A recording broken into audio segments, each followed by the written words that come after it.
আমাদের আজকের প্রার্থনা। ঈশ্বরের সকল শিষ্যদের আমার নমস্কার জানিয়ে শুরু করছি আজকের প্রার্থনা। জয় যিশু। আমাদের কাছে এই সময়ে অমীমাংসিত সমস্যাগুলির সামনাসামনি মীমাংসা করার সুযোগ আসবে এবং এটি করা আমাদের স্রোতের মধ্যে থাকবে। ভুল থেকে শেখা, ভুলের থেকে শিক্ষা অর্জন করা খুব প্রয়োজন এই জীবনে চলার পথে। আমাদের বৃদ্ধির জন্য প্রয়োজনে কঠোর ব্যবস্থা নিতে হবে। ভয় পেলে চলবে না।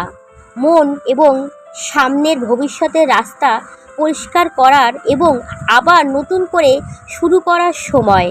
এতে আমরা অন্তরে শান্তি, স্বস্তি এবং সন্তুষ্ট অনুভব করব। সাধু পল বলেছেন, যা কিছু করো প্রাণ দিয়ে কাজ করো, প্রভুর কাজ হিসেবে করো, লোকের হিসেবে নয়। তোমরা জানো তোমরা উত্তরাধিকার সূত্রে প্রভুর কাছ থেকে পুরস্কার পাবে।